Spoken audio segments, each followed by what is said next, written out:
존경하는 국민 여러분, 이주영 부의장님을 비롯한 선배 동료 의원 여러분, 교육부총리를 비롯한 국무위원 여러분, 더불어민주당 허윤정 의원입니다. 지금은 감염병으로 인한 국가적 재난 상황입니다. 코로나19로부터 국민의 생명과 안전을 지키고 하루속히 국민의 일상을 회복시키는데 온 힘을 모아야 할 때입니다.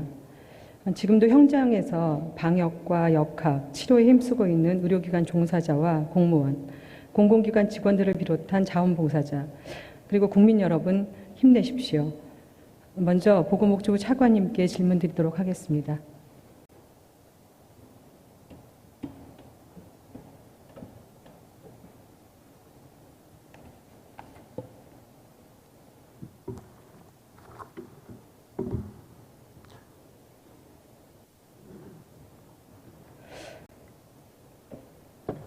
앞서서도 반복된 질문이 나왔는데요. 정부는 앞서 우체국과 농협 등을 통해서 공적 마스크 공급을 시작했음에도 불구하고 사실 구체적인 공지에 좀 세심하지 못해서 국민들의 불만을 산 일이 있습니다.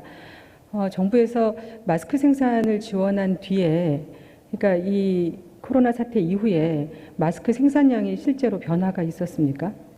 예, 당초 생산 능력이 지금 정확하게 숫자는 기억을 못 하겠습니다만 지금은 최대로 생산할 때는 하루에 1200만 장 이상까지 보통 평균적으로 하던 것의 2배 이상으로 그렇게 증가한 것으로 저도 알고 있습니다.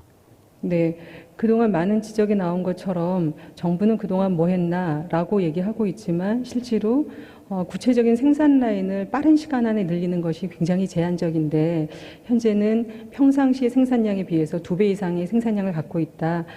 메르스나 사스 등 과거의 감염병 사태는 이렇게 마스크와 같이 특정 물품에 대해서 이전에도 상당히 심각 단계까지 간 적도 있는데 이렇게 정부가 수출 제한을 조치한 그런 사례가 과거에 있었나요?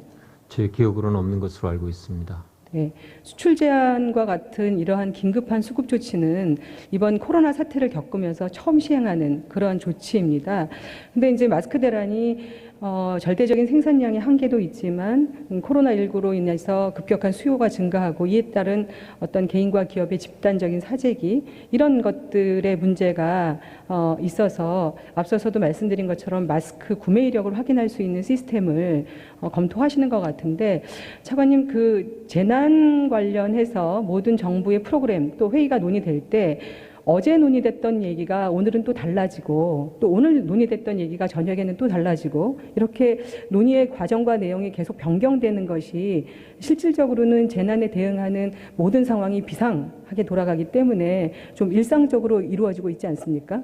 예, 두 가지 측면이 있다라고 생각을 합니다. 하나는 지금 코로나19라는 것이 우리가 인류 역사상 처음으로 접하는 질병입니다. 이 질병의 양태, 질병의 속성에 대해서 하루하루 사실은 새로운 사실들을 저희가 확인하고 그를 근거로 해서 저희들의 대처 방안이나 전략을 수정, 변경하고 있는 것이 현재의 저희들의 방식입니다.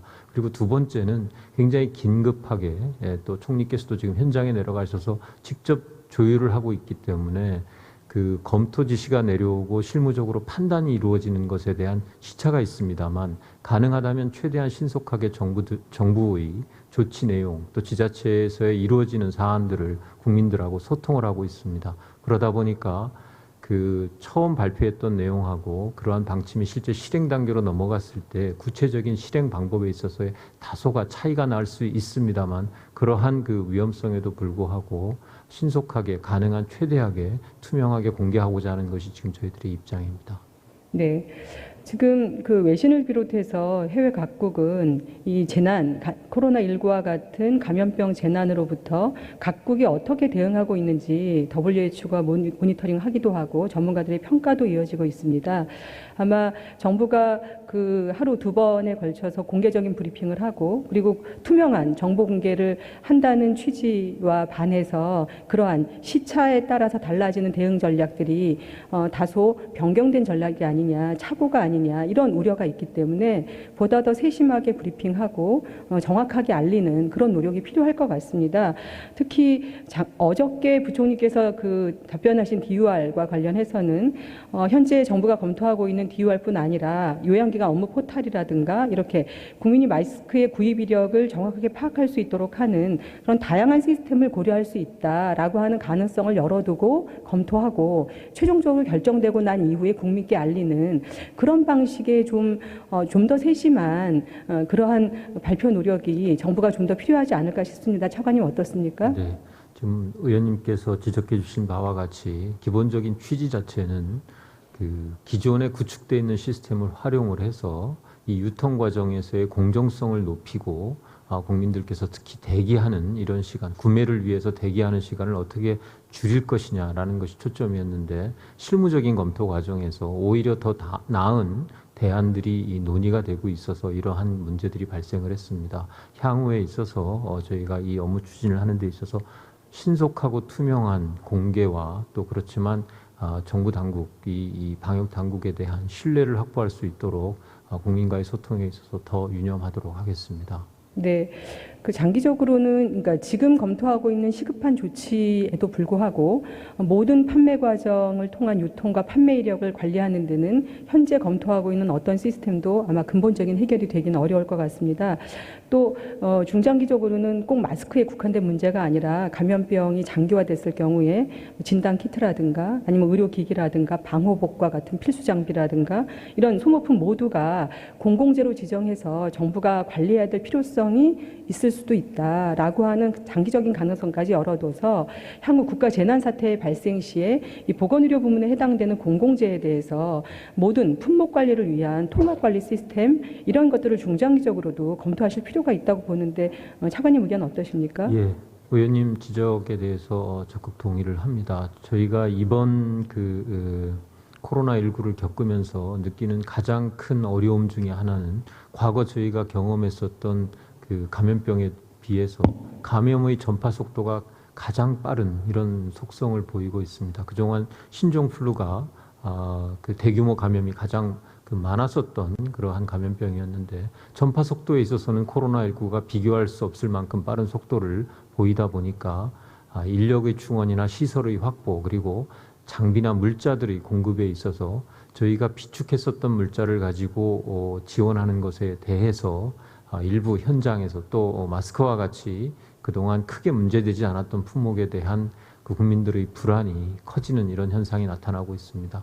저희들 내부적으로도 지금 그 미래를 예측하는 다양한 그 시나리오별로 말씀하신 필수적인 품목에 대한 그 조달 계획을 점검을 하고 있고 특히 대구나 경북 지역과 같이 우선적인 공급이 필요한 지역에 대해서는 별도의 그 핫라인을 통한 공급 체계를 먼저 갖추고 있다라는 말씀을 드립니다. 단계적으로 정비를 하고 아마 이 안정이 된 이후에는 종합적인 평가를 통해서 이후에 대한 정부의 시스템 개편에 대한 평가와 보완이 필요하리라는 생각입니다. 네. 아울러 이 마스크 대란과 관련해서 취약계층이라든가 노인이라든가 장애인이라든가 이렇게 거동 불편자라든가 경제적 취약계층 등등의 대상자들에게는 특별히 이런 공적인 전달 체계를 별도로 좀 구축해서 이분들에게는 마스크 지급이 좀 더 확실히 이루어지도록 하는 그런 체계도 보완하고 계십니까? 예, 당초 미세먼지에 대한 대응의 일환으로서 취약계층에 대한 마스크 보급 사업을 금년도 예산에도 반영을 하고 준비를 했었던 내용과 연계해서 지금 의원님께서 지적해 주신 마스크의 적절한 구매가 어려운 계층에 대해서 별도의 공급 체계를 준비하고 진행 중에 있습니다. 네, 감사합니다. 이 대구 경북 지역과 관련해서 이 이제 완화 전략에서 피해 최소화 전략으로 이제 변화를 추진하고 있는데요. 최근에 대구 경북 지역에 이제 확진자가 늘어나고 있고 이것이 이제 병상 부족의 대안으로 경증 환자 격리시설 용도의 생활치료시설이 마련되고 있지 않습니까? 현재 이 생활치료시설 마련과 관련해서 그냥 단순한 일반적인 격리 시설과 사실 생활치료시설이 조금 차이가 있다라고 보는데 준비 상황이 어떤지 조금 더 소상하게 알려주시면 좋을 것 같습니다. 예, 아까 말씀드렸지만 이제 워낙 지금 감염자의 확진 속도가 대구 지역을 중심으로 해서 급격히 증가하고 있는 현상입니다.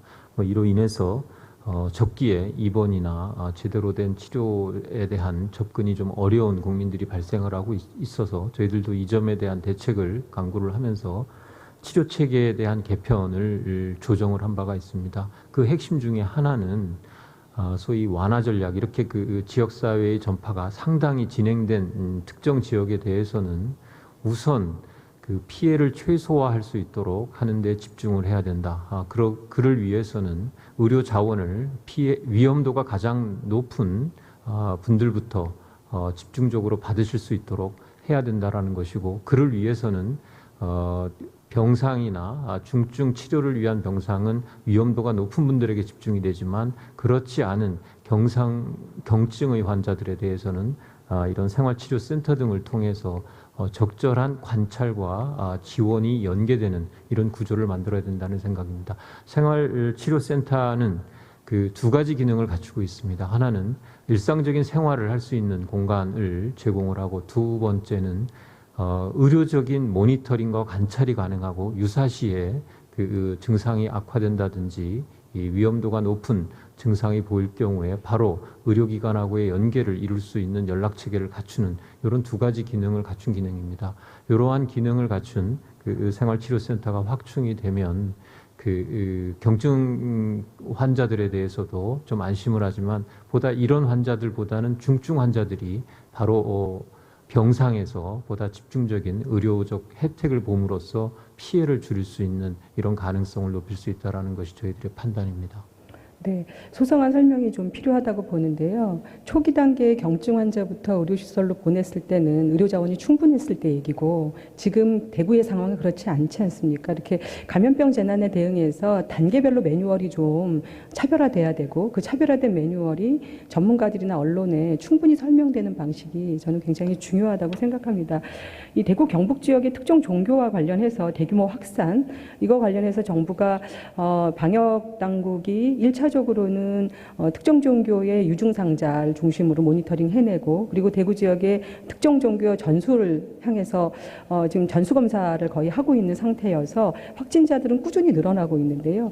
국민들이 걱정하시는 것처럼 확진자의 숫자가 늘어나는 게 핵심이 아니라, 지금 감염률이 높고 치명률이 높은 상태에서는 중증 환자가 얼마나 있는지, 또 사망률의 관리를 어떻게 하는지가 저는 훨씬 더 중요한 전략이라고 보는데, 차관님 생각은 어떠십니까? 네, 의원님 지적이 맞습니다. 저희들도 이 코로나19에 대한 질병의 특성을 우선 중국의 그 사례들을 분석한 결과들을 바탕으로 하고 있고, WHO나 관련 전문가들의 보고, 그리고 국내에서 이 의료 현장에서 코로나19의 환자를 진료했었던 임상 전문가들의 의견을 바탕으로 해서 판단을 하고 있습니다.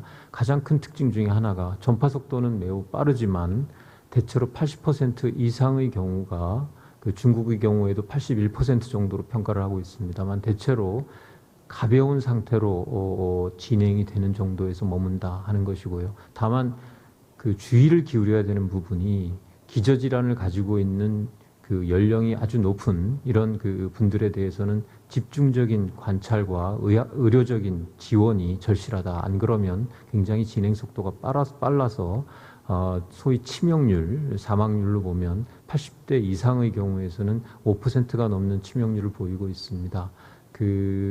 물론 메르스나 사스에 비하면 5%도 낮은 수준이기는 합니다만 이 부분, 취약한 분들에 대한 집중적인 지원 체계를 제대로 갖춘다면 코로나19로 인한 우리 국민들의 인명보호에 있어서 보다 좀 전환이 가능하지 않겠냐, 획기적인 개선이 가능하지 않겠냐라는 판단을 가지고 저희들 접근을 하고 있습니다. 네. 정부가 지금 새로운 코로나19의 감염병 대응 전략을 취하면서 감염병 대응의 역사를 새로 쓰고 있다는 생각이 듭니다. 지금 대구처럼 조기 격리와 조기 치료를 대한민국처럼 빠른 속도로 해내는 이런 나라는 없는 것 같은데, 이후에 중장기적으로 코로나19가 맨 마지막에 전 세계적으로 그 종결이 됐을 때 궁극으로는 사망률을 어떻게 관리했냐, 이 문제로 최종적으로는 판단이 될 것 같은데요. 그 목표를 잊지 않고 정부가 좀 더 냉정하게, 그리고 모든 가용 가능한 모든 자원을 동원해서 감염병 대응에 임해 주셨으면 좋겠고요. 이 특정 종교와 관련해서 불가피하게 그러니까 예배 형식이나 밀접 접촉 방식 이런 것들이 이 코로나19의 확산에 영향을 미쳤다는 언론의 평가가 많이 있습니다. 근데 그런데도 불구하고 지금 이 확진자 어떤 특정 종교의 신도 명단이라든가 이런 것들이 꼭 보건당국과 그 법무부 간의 갈등처럼 비춰지고 있는데, 그 부분은 조금 더 설명이 좀 필요한 것 같습니다. 예, 그 브리핑을 이제 매일 하고 같은 질문을 여러 번 받을 때마다 했던 답변이 이제 아까 존경하는 김광수 의원님의 질문에 대해서 답변 드린 바와 같이 두 가지 측면이 초기에 다 존재했었던 것이 사실입니다.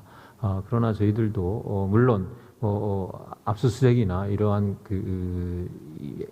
강제적인 조치를, 수사의 조치를 취할 수 있는 권한이나 판단은 수사 당국에서 결정할 문제라고 생각을 합니다. 그러나 저희들은 의견 조율 과정에서 여러 가지 여러 가지 측면을 검토를 하고 의견을 제시했습니다만, 방역적으로 완벽한 조치를 취하기 위해서는 관련돼서 특히 이 출입과 예배 당시의 출입과 관련된 이러한 정보들을 저희가 다 파악을 한다면 보다 방역에 만전을 기할 수 있을 것이라는 의견을 제시한 바가 있습니다. 그래서 크게 보면 방역 당국의 입장과 우리 법무당국의 입장이 저는 크게 다르지 않다라고 보고 있습니다.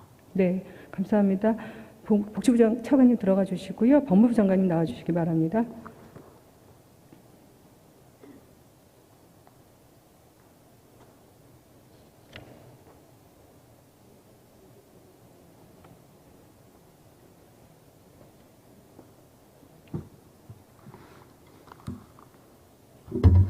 네, 장관님, 감염병 예방 및 관리에 관한 법률을 잘 알고 계시지요? 네. 예. 역학조사를 거부하거나 거짓 자료를 제출하거나 사실을 은폐할 경우에 2년 이하의 징역에 처한다는 조항이 어떤 취지로 만들어졌다고 생각하십니까? 우선 방역 당국에서 조치를 취해야 되는데 거기에 대한 거부를 한다든가 거짓 정보, 허위 정보를 제출해서 역학조사 활동을 지체시키거나 방해할 때 처벌을 하는 취지로 알고 있습니다. 네. 그러면 지금 문제가 되는 이 코로나19와 관련해서 특정 종교단체가 역학조사에 초기부터 적극 협조했더라면 이와 같은 검찰이 개입하는 그런 아마 상황은 반영되지 않았을 거라고 보는데요. 앞에 복지부 차관이 말씀하셨던 것과 같이 지금 법무부의 입장과 복지부의 입장이 일부 언론에서는 좀 갈등처럼 보이고 혼선처럼 보이는데, 장관님의 견해는 어떠신가요?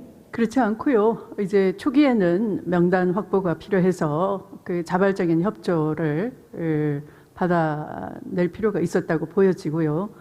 그러나 지금으로서는 예를 들면 이제 대구 같은 경우에 생활치료시설을 만들었는데 여기에 어떻게 배치해야 될지, 신천지 신도인 사람과 아닌 사람을 좀 구분 지어야 되는데 그것이 전혀 파악이 안 되고 있어요. 특히 신천지 신도의 경우에는 어린 아이는 신도 명단에 누락이 돼 있어서 어린아이 감염자 환자가 확진자로 판명이 되고 있고, 그러면 이들을 어떻게 이 생활치료시설에 같이 배치를 해야 될지 말아야 될지 기준이 없는 거죠. 그래서 앞으로의 전파 차단과 유의미한 생활치료시설이 작동하기 위해서도 아까 생활도 가능하게 하면서 모니터링하는 기능이 생활치료센터라고 복지부 차관이 말씀하셨는데, 그게 제 기능을 하기 위해서도 절대적으로 압수수색을 통해서 그 제대로 된 그 신도 명단, 이동 경로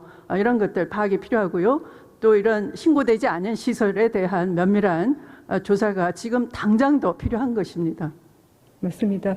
그 장관님 말씀해 주시는 것처럼 공권력이 임의로 또 먼저 그 개입하려는 것이 아니라 이렇게 특수한 경우에 환자들을 포함해서 지역사회 주민들의 건강과 안전, 그 다음에 그 우려되는 이런 감염 이런 것들을 막기 위해서 이러한 특수한 경우에는 검경의 공권력이 선제적으로 좀 강력하게 대처하는 것이 국민의 건강과 생명과 안전을 지키는데 유효한 방식이라고 생각합니다. 그런데 그 언론의 보도를 보면 이렇게 특정 종교임을 숨겼다가 공무원의 책무를 망각하고 직원들까지 감염시킨 그런 보건소 직원, 그리고 교인은 아니었지만 보건소 직원에게 침을 뱉은 그런 확진자, 이런 사람들에게 조심스럽지만 무관용의 원칙이 좀 천명될 필요가 있다라는 생각이 드는데 장관님 견해가, 개인적인 견해가 혹시 어떠신가요? 네, 지금으로서는 공직자들도 그 정말 힘든 그런 때이고요. 사력을 다하지 않습니까? 그래서 지금은 소심 행정을 하기보다는 이 감염 확산을 막겠다는 소신 행정이 적극적으로 그 장려가 돼야 되고 필요한 때고요. 바로 법무부가 업무 지시를 내린 것도 그런 차원입니다. 네, 감사합니다. 네, 들어가 주시고요. 방송통신위원장님 나와 주시겠습니까?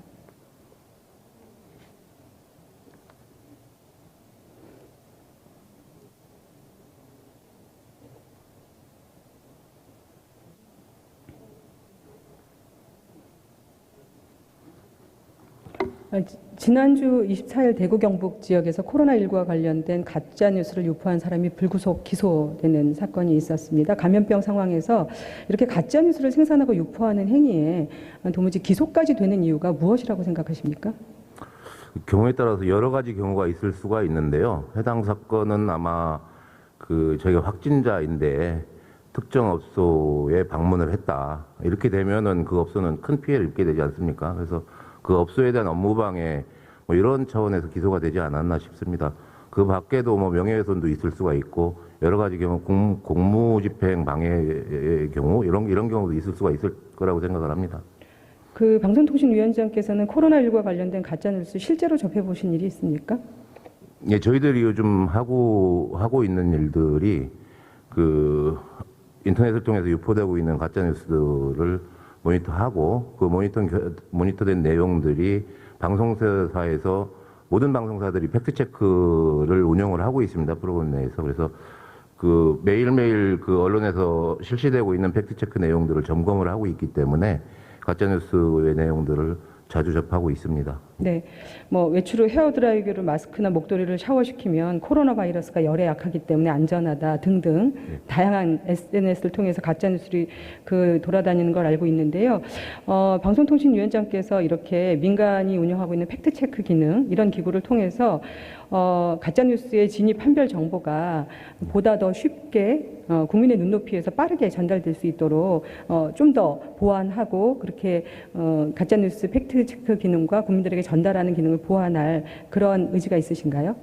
예, 그렇습니다. 지금 이번 코로나 사태를 보더라도 인터넷에서 유포되고 있는 허위조작 정보, 가짜뉴스의 양이 엄청납니다. 그래서 이 부분들을 그 언론중재위원회나 방송통신심의위원회에서 일일이 심의하기에는 시간과 절차가 너무 오래 걸리는 문제들이 있어서 이 부분들을 보다 효율적으로 해결을 하기 위해서는 그 유포되고 있는 가짜뉴스에 대해서 공식력 있는 팩트체크가 이루어지고 그것들이 언론이나 포털에서 국민들에게 유포가 된다면은 어떤 내용이 가짜뉴스고 어떤 내용이 진실한 것인지에 대한 국민들이 판단할 수 있는 기준을 만들 수 있을 거라고 생각을 합니다.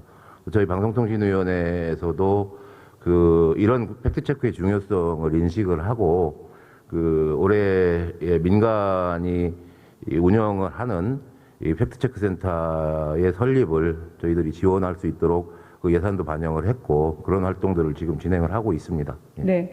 아울러 재난주간 방송사인 KBS가 감염병 재난에 있어서도 다른 방송사보다 더욱더 큰 책임을 갖고 팩트체크 기능을 수행할 수 있도록 독려해 줄 것을 당부드립니다. 예, 감사합니다. 네, 그렇게 감사합니다. 하겠습니다. 예, 방송통신위원장님 들어가 주시고요. 교육부총리 나와 주시세요.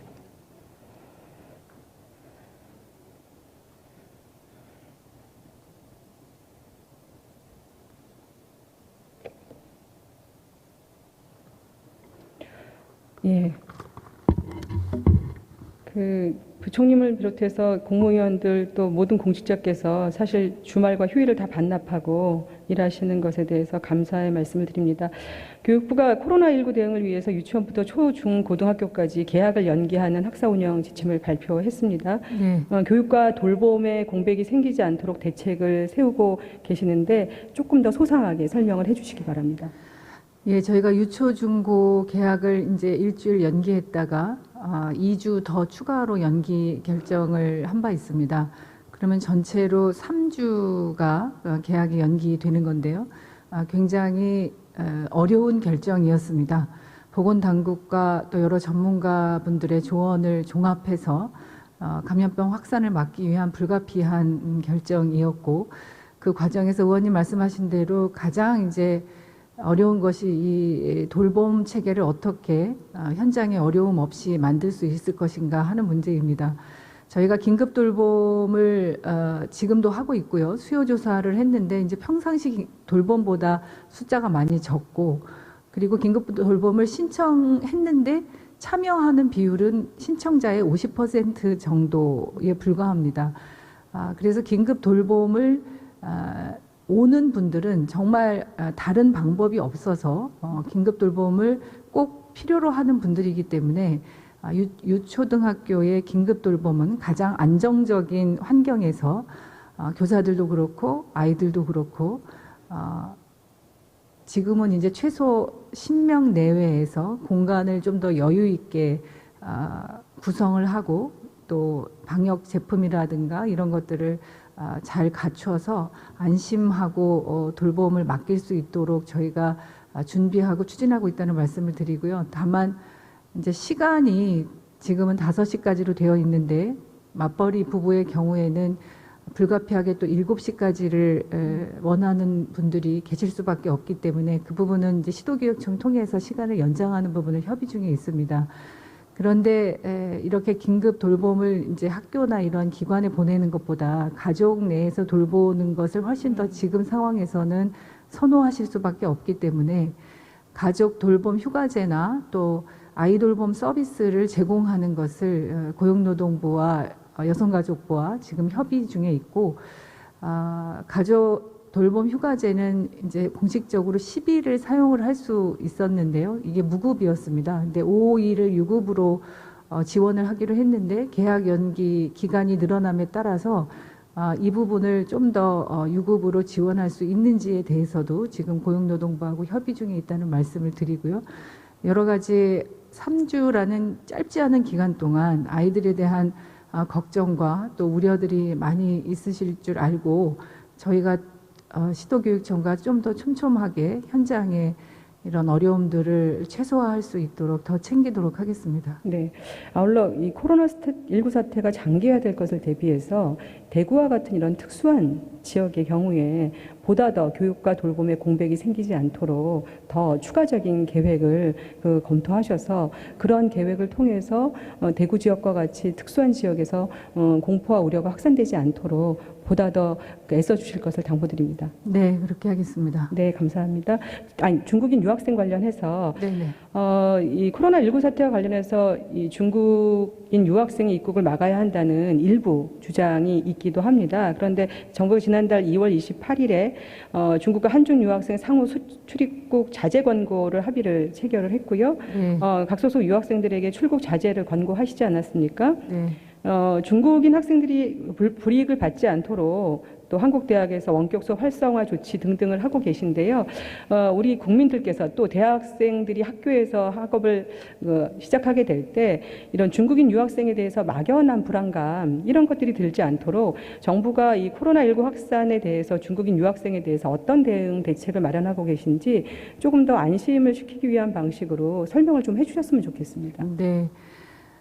코로나19 지역 감염이 확산되기 전부터 중국 입국 유학생들에 대한 관리 체계들을 마련을 했습니다. 아시겠지만 후베이성까지는 이제 입국 금지가 되었고요. 2월 4일부터. 그 외에 중국 입국 유학생은 유학생뿐만 아니라 한국 학생도 그렇고 한국의 교직원이나 모든 중국을 통해서 입국하는 분들에게는 특별 입국 절차가 적용이 됐습니다. 그러니까 발열 체크는 기본이고 또 자가진단 앱을 설치를 하고 자기 연락처가 확인될 때만이 입국을 할 수 있는 특별 입국 절차를 거쳐서 들어오고요.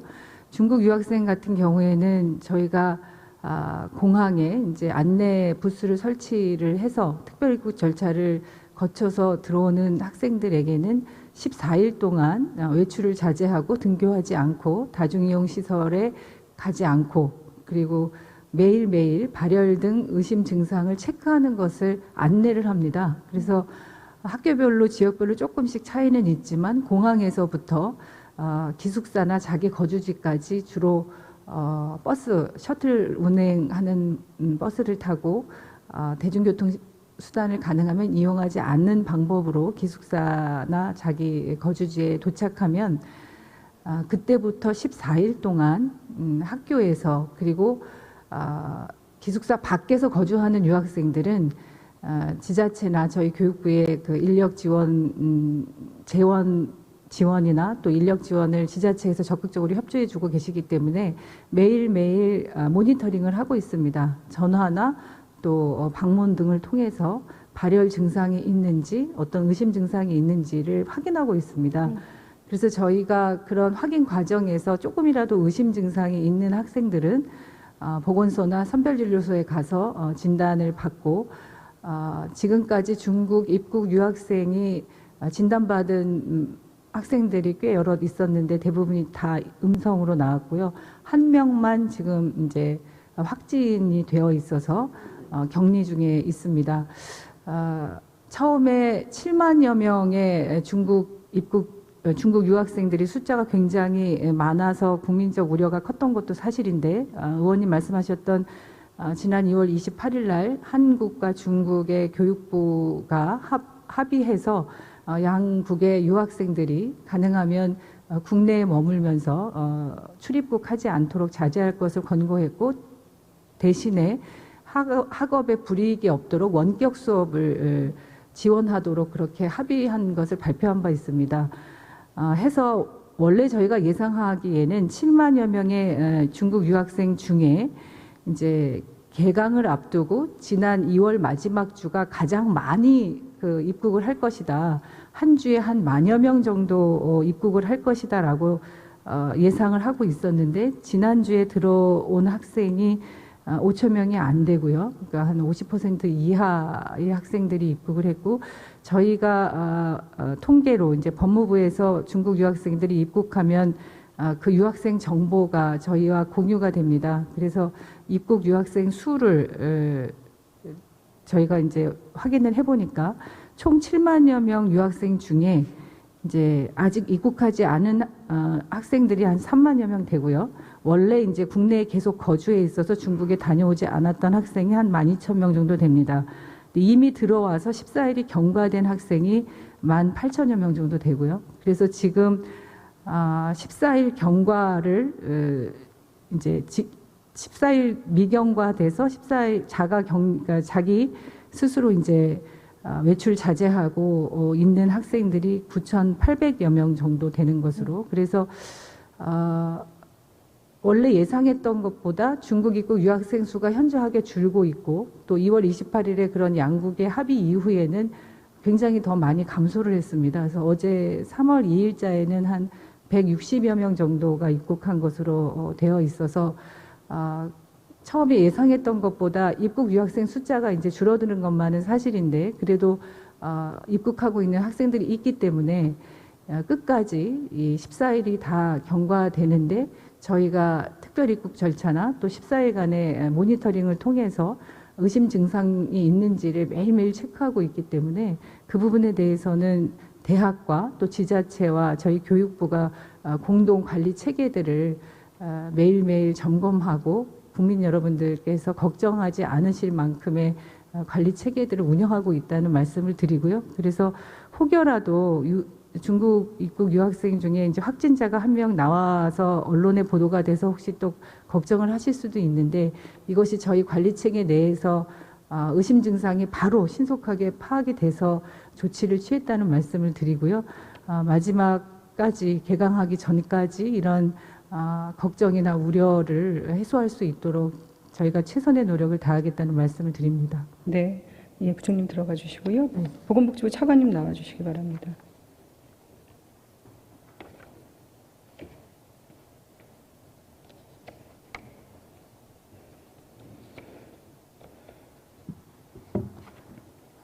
예. 차관님, 코로나19 대응에 있어서 관련 당국이 매일 2번 브리핑을 통해서 투명하게 정보를 제공해주고 계십니다. 차관님, 혹시 코로나 앱 어플 사이트 들어보신 적 있으신가요? 네. 예. 민간 채널에 의존해서 코로나 앱과 같은 어플을 통해서 많은 사람들이 정보를 얻고 있는 상황인데요.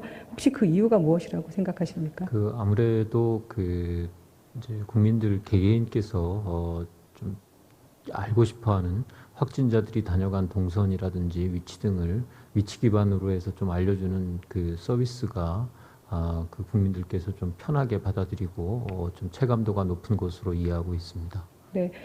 이 정부가 제공하는 저 사이트에 들어가면 사실은 굉장히 방대한 양의 정보가 있고 그것을 전문가가 아닌 한은 일반 국민들이 찾아서 보기에는 상당히 어렵지 않습니까? 또 코로나 19 홈페이지에 가면 팩트 체크란이 있지만 국민들이 더 궁금해하는 깨알 같은 정보는 찾기 어려운 게 사실입니다. 이후에 재난과 같은 경우는 온 국민이 통합해서 그 정부가 원하는 방향의 대응을 하기 위해서는 국민 눈높이에서 궁금증을 좀 답해줄 수 있는 그런 전문성이 있는 전문가 풀을 통해서 자료를 공유하고 확인해 줄 수 있는 이런 정보 플랫폼 이런 것들을 좀 만들어야 될 필요성이 있다고 보는데 차관님의 견해는 어떻습니까? 네, 의원님 지적이 타당하시다라고 생각을 합니다. 저희들도 초기부터 그 별도의 그 보건복지부나 그 질병관리본부의 홈페이지 이외에 별도의 마이크로 페이지를 하나 구축을 해서 관련된 정보를 올렸습니다. 다만 지적해 주신 바와 같이 그 민간에서 개발돼서 제공되는 그 앱이 그렇게 좀 체감도가 높은 정보를 가독성이 높게 이렇게 제시를 하는 반면 정부의 그 여러 가지 그 정보 제공 채널은 좀 그런 면에서는 다소 좀 떨어진다라는 지적을 받고 있어서 저희들도 두 가지 측면에서 고민을 하고 있습니다. 하나는 그 국민 관점에서 필요한 정보를 얼마나 쉽게 이해할 수 있게 할 것인가 하는 점이고요. 두 번째는 국내 이외의 그 국외에서의 이 정보를 필요로 하시는 분들에 대한 다국적 언어를 통한 서비스 제공을 어떻게 할 것인가에 대해서 고민을 하고 있습니다. 조금 더 국민들 이해를 손쉽게 할 수 있는 방향으로 고민하고 개선해 나가도록 하겠습니다. 네, 감사합니다. 코로나19 대응과 관련해서 중장기적으로 혹은 지금이라도 좀 시급하게 이 공공의료 시스템에 대한 투자와 확대 방안 검토되고 있는데요. 다양한 논의가 되고 있는데요. 두 가지 건에 대해서 의견을 좀 여쭙겠습니다. 하나는 임상과 관련해서는 중앙 감염병 그 전문병원, 그러니까 4차 병원에 해당하는 거죠. 교차 감염이 일어나지 않도록 하는 중앙 감염병 전문병원이 있다면 사실 대형 병원들도 교차 감염의 우려 때문에 병상을 비우기가 쉽지 않습니까? 특히 지금 최근에 만들어지고 있는 음압병상 같은 경우 음압병상만 있다고 운영되는 게 아니라 음압병상 하나당 연인원 25명의 의료진이 운영돼야 되기 때문에 음압병상을 늘리는 게 수가 아니라 거기에 해당하는 의료 인력이 굉장히 부족한 문제가 있는데 이렇게 중앙 감염병 전문병원 문제와 그다음에 두 번째는 지금 중국에서도 논문이 많이 나오고 있고 우리 NIH가 준비는 많이 하고 있지만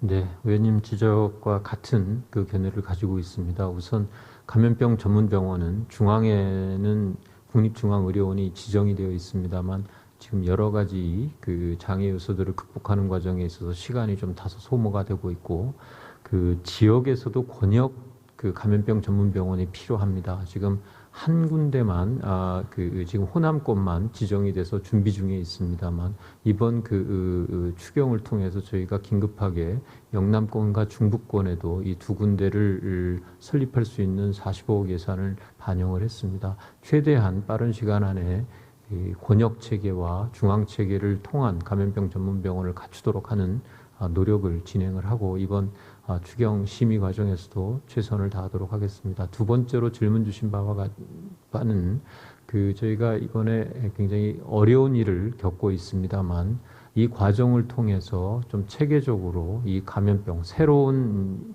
인류가 접하는 이 새로운 이 감염병에 대한 그 과학적인 데이터들 그리고 임상 경험들을 체계적으로 모아서 학술 연구 그리고 치료제 개발 그리고 백신 개발에 있어서 우리가 가질 수 있는 자산을 최대한 활용할 수 있도록 기반을 갖추는 것도 중요한 일이라고 생각을 합니다.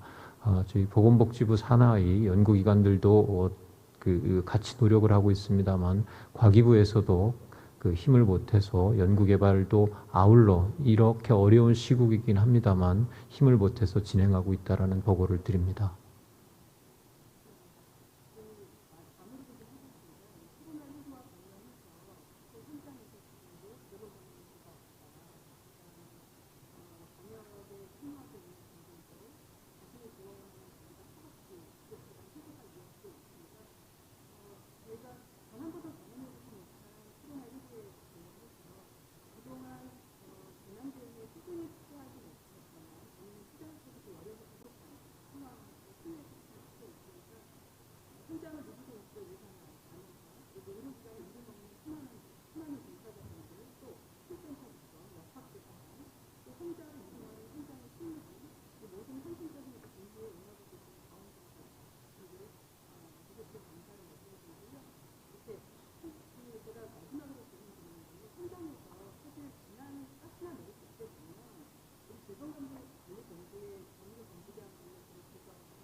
네, 현장에서 빠른 시간 안에 평상시 같으면 여러 부처의 의견들이나 전문가들의 의견을 좀 더 듣고 현장과 의견 수렴을 하면서 결정해야 될 사안들이 긴급하게 결정이 이루어지는 것이 사실입니다.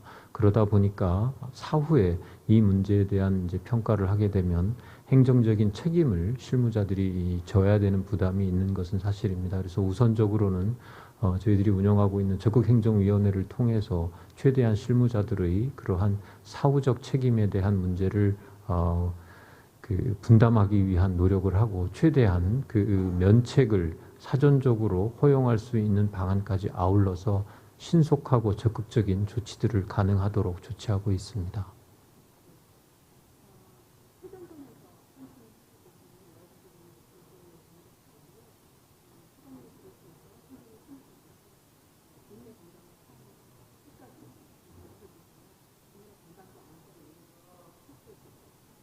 예.